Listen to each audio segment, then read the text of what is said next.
Trigonometric ratio पे best problem को देखेंगे, ठीक है। और जैसे कि हमने फर्स्ट क्वेश्चन को कॉपी करके रखा है कि if tan theta equal to a by b find the value of cos theta plus sin theta divided by cos theta minus sin theta. तो हमारे पास में गिवन है कि tan theta equal to a by b और हमें find out करना है cos theta plus sin theta divided by cos theta minus sin theta, ठीक है। इसकी वैल्यू फाइंड आउट करनी है। तो आप देखिए tan थीटा इक्वल टू होता है परपेंडिकुलर अपॉन बेस, ठीक है, और sin थीटा इक्वल टू होता है परपेंडिकुलर अपॉन हाइपोटेनियस और cos थीटा इक्वल टू होता है बेस अपॉन हाइपोटेनियस। तो हमारे पास में हाइपोटेनियस तो गिवन नहीं है, तो सबसे पहले हमें क्या करना है कि यही जज करना है कि हमें क्वेश्चन में करना क्या है, ठीक है, और जो गिवन नहीं है सबसे पहले उसे फाइंड आउट करनी है, ठीक है। अब जैसे h की वैल्यू फाइंड आउट कर लेंगे तो आप यहां पे रखेंगे, क्या रखेंगे, जैसे cos थीटा है तो आप लिखेंगे b अपॉन एच, b तो आपको पता है और हाइपोटेनियस आप फाइंड आउट कर चुके हो तो वो आप यहां पे रखोगे। रखने के बाद में क्या होता है कि आपको सिर्फ सिंप्लीफिकेशन करना है, ठीक है। मोस्टली स्टूडेंट को प्रॉब्लम आता है कि चलो वैल्यू वो फाइंड कर लेता है लेकिन सिंप्लीफिकेशन करने में उन्हें प्रॉब्लम आता है। तो प्रॉब्लम आने की रीज़न ये है कि उनकी बेसिक कंसेप्ट क्लियर नहीं है और जब तक बेसिक कंसेप्ट क्लियर नहीं है तो उनको प्रॉब्लम आएगा ही आएगा। तो मैं यही रिक्वेस्ट करूँगा कि आप लोग सबसे पहले बेसिक कंसेप्ट को क्लियर करें। बेसिक आपके कंसेप्ट क्लियर है, किसी भी, मैं स्ट्रीम की बात कर रहा हूँ, किसी भी सब्जेक्ट की मैं बात कर रहा हूँ, अगर कंसेप्ट आपके क्लियर है तो कभी भी आपको प्रॉब्लम नहीं आएगा, ठीक है। क्योंकि कंपटीशन बहुत ज़्यादा है, अगर आप कंसेप्ट से नहीं पढ़ोगे तो 10th 11th 12th पास करने के बाद में भी आप कुछ नहीं कर पाओगे। कंसेप्ट से पढ़ें, ठीक है। 10th 11th 12th के बाद में आप तो ऐसा समझो कि 10th एक कुएं की तरह है और 12th आप समझ लें एक पॉन्ड है। 12th के बाद में आपको समुद्र में पहुंचना पड़ेगा। समुद्र में जब आप पहुंचेंगे तो वहाँ पे बहुत सारे स्पीसीज़ हैं जिससे आपको फाइटिंग करना पड़ेगा, ठीक है। हर तरह के आपको ख़तरा ही ख़तरा होंगे। तो यही है कि कंसेप्ट से पढ़िए, कभी भी प्रॉब्लम नहीं आएगा। जितना भी पढ़िए दिल लगा के पढ़िए, अच्छे से पढ़िए, बहुत समझ के पढ़ेंगे तो कुछ नहीं होने वाला, ठीक है। इंजॉय करके पढ़िए, बहुत अच्छे से पढ़िए। तो क्वेश्चन का करते हैं सोल्यूशन। तो देखिए अपना स्टेप क्या होगा कि सबसे पहले हम एक राइट एंगल ट्रायंगल ड्रॉ करेंगे।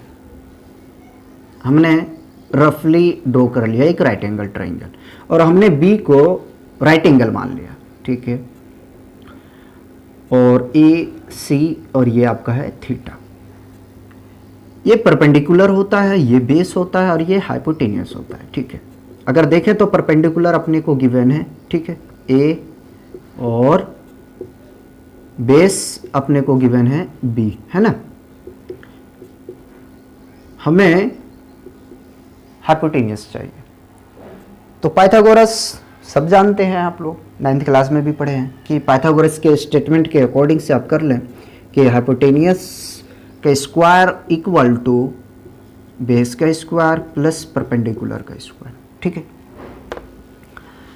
अब इसकी स्क्वायरिंग को रिमूव कर दें, हटा दें, तो राइट हैंड साइड पे रूट बैठ जाएगा, ठीक है, b a square plus p a square. Base आपको पता है, परपेंडिकुलर आपको पता है, रख दें आप, ठीक है। तो बेस बी का स्क्वायर प्लस ए का स्क्वायर, ठीक है। यहां से हाइपोटेनियस आपको पता चल गया, ठीक। जब आपको हाइपोटेनियस पता चल गया तो सीधा आप पहुंचे हैं अपने क्वेश्चन पे, ठीक है। तो क्वेश्चन है हमारे पास में cos theta plus sin theta divided by cos theta minus sin theta, ठीक है। अब cos थीटा इक्वल टू होता है base upon hypotenuse plus sin theta equal to होता है परपेंडिकुलर अपॉन हाइपोटेनियस, ठीक है। और cos theta base upon hypotenuse और माइनस साइन थीटा क्या होगा, परपेंडिकुलर अपॉन हाइपोटेन्यूज। आप देखिए ऐसा भी कर सकते हैं, ऐसी कोई बात नहीं है, एलसीएम या हाइपोटेन्यूज को ले सकते हो, बात तो वही पड़ेगा क्योंकि हाइपोटेन्यूज की वैल्यू रखोगे, ठीक है। बट मैं कहूँगा वैल्यू को सब्स्टिट्यूट कर दें, उसके बाद में आगे सॉल्यूशन करें। तो बेस अपने पास में है b और hypotenuse square root of B square plus A square. इसको अरेंजमेंट करके लिख सकते हैं A square plus B square root के अंदर में, ठीक है, और plus perpendicular A upon square root of B square plus A square, ठीक है। सिंपल इसको लिखते चले जाएं तो b upon square root of B square plus A square minus A upon square root of B square plus A square, ठीक। उसके बाद में क्या करना है, हमें एलसीएम लेनी है। तो चलो पहले काम कर रहा हूं मैं न्यूमरेटर में, तो बी स्क्वायर माई प्लस ए स्क्वायर, ठीक है, तो b प्लस ए यह आ जाएगा डिवाइडेड बाई, ठीक है, अब डिनोमिनेटर में पहुंच रहा हूं, तो एलसीएम लेंगे तो हमें मिलेगा square root of B square plus A square और b माइनस ए।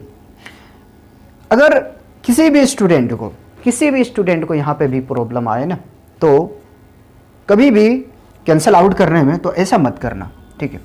आप ऐसा क्या करें कि इसको कॉपी करें, तो b plus a upon square root of B square plus A square, ठीक है, n2। अब अगर इसको मल्टीप्लाई में लेके जाते हैं, ठीक है, कौन सी प्रॉपर्टी यूज करेंगे, तो याद कीजिए 7th और 9th क्लास में पढ़े होंगे कि a बाई बी, एक्सपोनेंट की मैं बात कर रहा हूँ, ठीक है, a by b whole raise to the power m है, ठीक है। तो आप इसको लिख सकते हो, क्या लिख सकते हो कि a raise to the power, लेकिन ये जीरो हो जाएगा, मैं ऐसे ही समझाता हूँ बगैर एक्सपोनेंट के, ठीक है। अगर मैं इसको लिखना चाहता हूँ मल्टीपल में, तो a into b raise to the power -1 होगा, ठीक है। इस टाइप से आप लिख सकते हैं। अब कहेंगे कि यहाँ पे हम कैसे लिखेंगे, तो जो इसकी नोमिनेटर है, अगर आपका रेशनल फॉर्म में है, ठीक है, तो उसको आप लिखेंगे, जो आपका q है वो नोमिनेटर बन जाएगा और जो आपका p है वो डिनोमिनेटर। मैं p और q इसकी बात कर रहा हूँ, देखिए p और q यही हम लोग जानते हैं रेशनल नंबर होता है, इसी फॉर्म में होता है, ठीक है। तो square root of B square plus A square divided by B minus A. अब इसे कर दें कैंसल आउट करेंगे तो आपको फाइनली मिल जाएगा b plus a upon B minus ए, और ये हमारा है रिक्वायर्ड आंसर, ठीक है। तो मैं आशा करता हूँ, उम्मीद करता हूँ कि एक एक स्टेप आप लोग समझे होंगे, ठीक है। और अगर एक एक स्टेप समझ में आया है तो बहुत अच्छी बात है, अगर नहीं आए तो आप कोशिश करें, ज़रूर आएगा, ठीक है। जब तक घिसोगे नहीं तब तक चमकोगे नहीं, ठीक है। तो पहले जलना सीखो, उसके बाद में चमकना सीखो। कॉपी कीजिए, नेक्स्ट क्वेश्चन देखेंगे। सेकंड क्वेश्चन देखते हैं। देखिए सेकंड क्वेश्चन है, if 3 tan theta equal to 4 find the value of 4 cos theta minus sine theta divided by 2 cos theta plus sine theta, ठीक है। हमने इस फिगर को ऐसे ही ड्रॉ रहने दिया, ठीक है, क्योंकि बार बार मैं इसी चीज को ड्रॉ करूंगा। तो क्या करना है कि सबसे पहले अगर इस क्वेश्चन में देखें तो क्वेश्चन में क्या है, आपको फॉर्मेट बनानी है। देखिए ऐसे क्वेश्चन है, 3 tan थीटा इक्वल टू 4, इस 3 को लेके जाएं राइट पे, ठीक है, तो tan थीटा इक्वल टू 4/3, ठीक है। अब ये फॉर्मेट बन गया। कौन से फॉर्मेट बन गया, tan theta equal to perpendicular upon base, ठीक है। जब आपको पता चल गया कि परपेंडिकुलर और बेस हमारे पास में है तो हाइपोटेनियस आप फाइंड आउट कर सकते हो, ठीक है। तो हाइपोटेनियस इक्वल टू क्या होगा, स्क्वायर रूट ऑफ, ठीक है, बेस 4 और परपेंडिकुलर 3। यहां काम करते चले, ठीक है। तो 3 tan theta equal to 4, tan theta equal to 4/3, 3 और यह है हमारा 4। ठीक, इसको मिटा दो, इसको भी मिटा दो। 4 का स्क्वायर 16, 3 का स्क्वायर 9, ऐड करेंगे तो स्क्वायर रूट ऑफ 25 और 25 का रूट 5 आ चुका। ठीक है, तो h हमें पता चल गया है 5। चलो यहां पे रखो 4 cos theta minus sine theta divided by 2 cos theta plus sine theta equal to 4 into b by h. ठीक है, minus p by h divided by 2 into b by h plus p by h. ठीक है, तो 4 into, ठीक है, 4 into base अपने पास में given है, बेस है आपके पास में 3। ठीक है, बेस है आपके पास में 3, ये है आपका परपेंडिकुलर और ये है बेस। ठीक है, तो b बाई एच, एच आपके पास में b है 3/5, मैं कहूँगा इसको ऐसे लिखें, माइनस, ठीक है, परपेंडिकुलर 4 और hypotenuse 5 divided by 2 into base 3 और हाइपोटेनियस 5 प्लस 4/5। ठीक है, करते हैं इसका सिंप्लीफिकेशन। तो सबसे पहले हम क्या करेंगे कि इसे मल्टीप्लाई करेंगे। 4 3 12 divided by 5 minus 4/5 divided by 2 3 6/5 और प्लस 4/5। चलो एलसीएम लिया तो मुझे 5 मिला, ये 12 माइनस 4 और एलसीएम लिया तो 5 मिला। ठीक है, 6 प्लस 4। तो सब्ट्रैक्ट करो, नोमीटर में सब्ट्रैक्ट करेंगे तो 8/5 डिवाइडेड बाई 10/5। ठीक है, आप यहीं पे कैंसिल आउट कर सकते हैं, बट मैंने आपको ये कह रहा हूँ कि आप ऐसे लिखें 8/5 और इसको क्या करें, जो नोमिनेटर है वो डिनोमिनेटर बन जाएगा, जो डिनोमिनेटर है वो नोमिनेटर में चेंज हो जाएगा। तो डिनोमिनेटर हमारे पास में है 5, नोमिनेटर है 10, तो डिनोमिनेटर नोमिनेटर बनेगा और नोमिनेटर जो 10 है वो डिनोमिनेटर बन जाएगा। 5 से 5 कैंसिल और 2 से इसे कैंसिल करेंगे तो 4 5 आने की रिक्वायर्ड सॉल्यूशन अपना मिला 4/5। तो मैं आशा करता हूँ कि एक एक स्टेप समझ में आया होगा। ठीक है, अगर मज़ा आ रहा है तो दिल से लाइक कीजिए और ज़्यादा से ज़्यादा शेयर कीजिए, और अगर चैनल पे नहीं हुए हैं तो चैनल को सब्सक्राइब कर लीजिए। ठीक है, कॉपी कीजिए, नेक्स्ट क्वेश्चन देखेंगे। 3 डिस्कस करते हैं। क्वेश्चन 3 है 3 cot theta equal to 2, find the value of 4 sin theta minus 3 cos theta divided by 2 cos theta plus 6 cos theta. ठीक है, देखिए ट्रिग्नोमेट्रिक में हमने बहुत क्वेश्चन कर चुके हैं। ठीक है, और बहुत सारे क्वेश्चन को करने वाले हैं।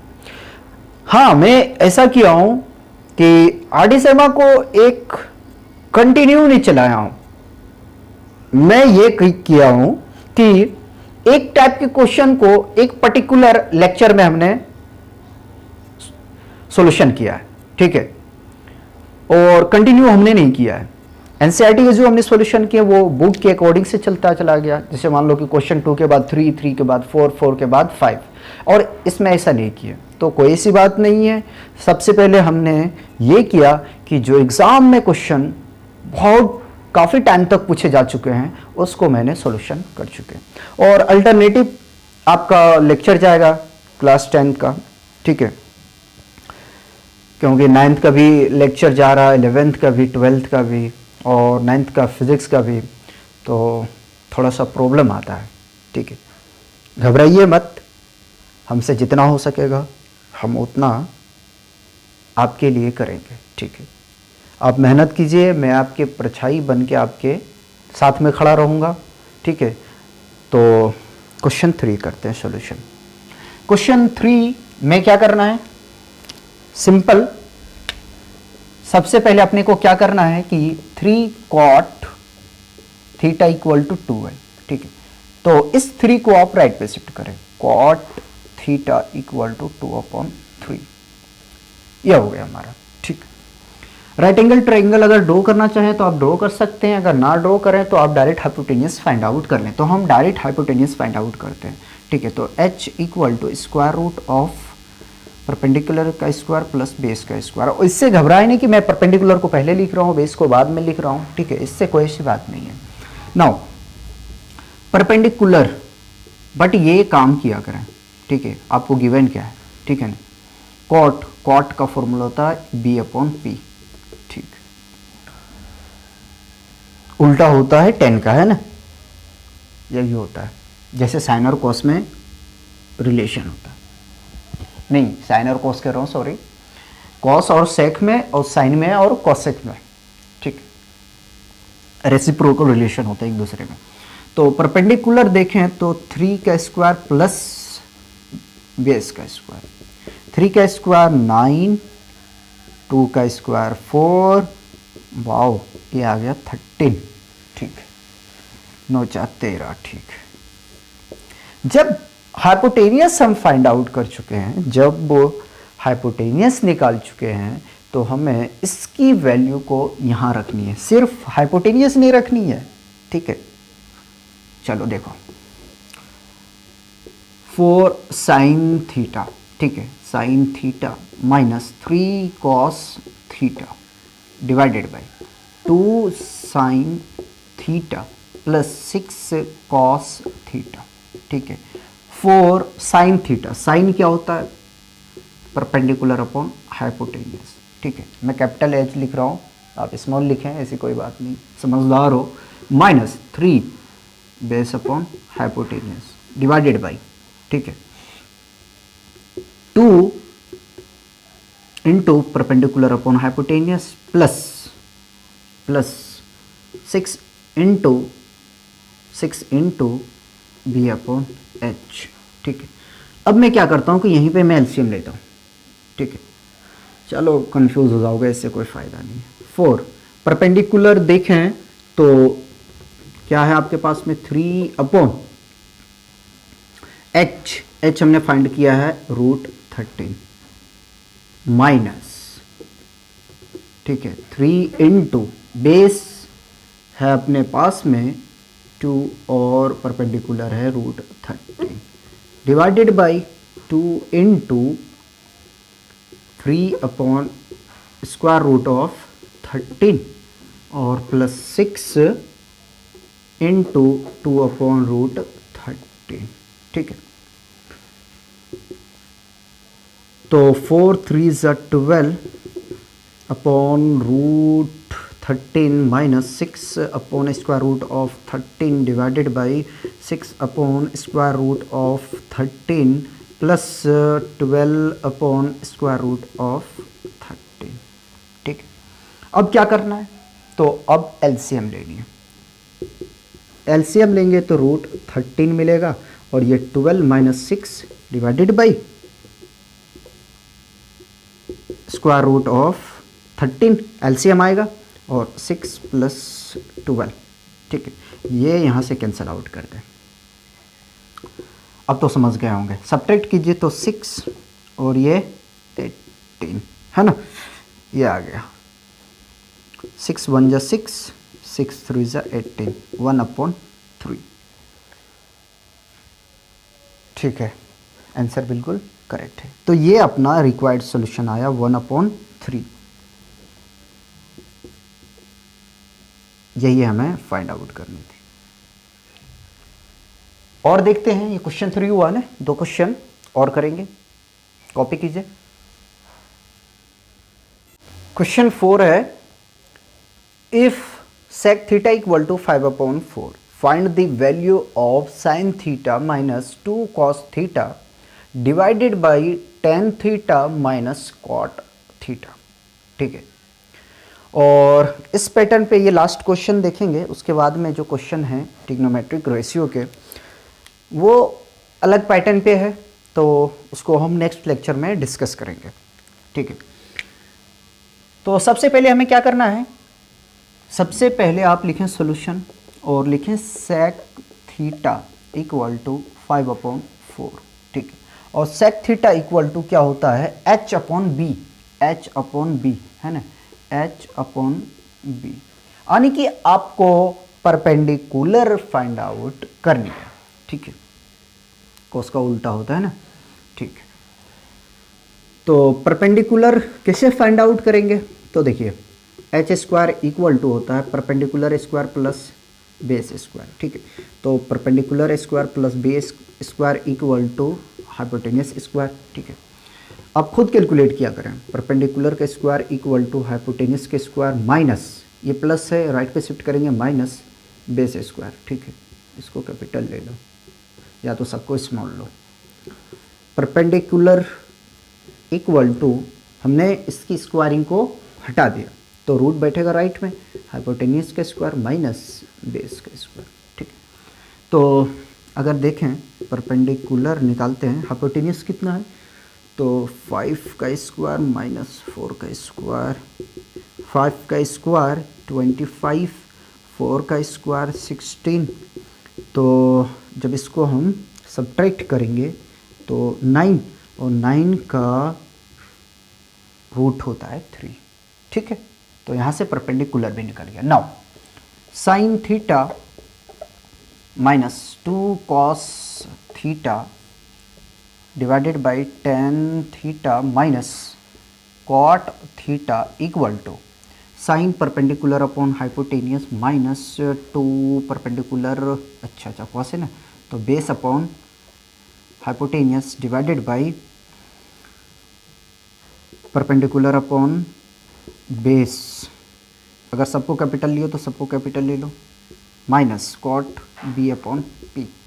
चलो परपेंडिकुलर मिला है हमें 3 और हाइपोटेनियस है 5 माइनस 2, बेस है 4, यानी कि डायरेक्ट 8 लिखें, और हाइपोटेनियस है अपने पास में 5। ठीक है, परपेंडिकुलर 3 अपॉन और बेस है आपका 4, 3/4। ठीक है, minus cot B upon p, तो 4/3। एलसीएम लेते हैं। ठीक है, एलसीएम लेंगे तो 5, ठीक है, 3 माइनस 8 अपॉन 4 3 ज़ा 12। ठीक है, 4 और 3 का एलसीएम 12, तो 4 3 ज़ा 12 और 3 3 ज़ा 9 माइनस 3 4 ज़ा यानी कि 16 इक्वल टू, सब्ट्रैक्ट करेंगे -5/5 डिवाइडेड बाई, इसको सब्ट्रैक्ट करेंगे तो 7/12। ठीक है, अच्छा, ठीक है, ये माइनस है। ठीक, अब सुनो करना क्या है, सुनो, तो मैं इधर कर दो सॉल्यूशन। ठीक है, तो -5/5 ये लिख लेते हैं इनटू 12, ऊपर पहुँचेगा -7, ये माइनस से माइनस कैंसिल होगा और ये आपस में कैंसिल आउट हो जाएगा, यानी कि जो रिक्वायर्ड सॉल्यूशन है वो 12/7। ठीक है, कॉपी कीजिए।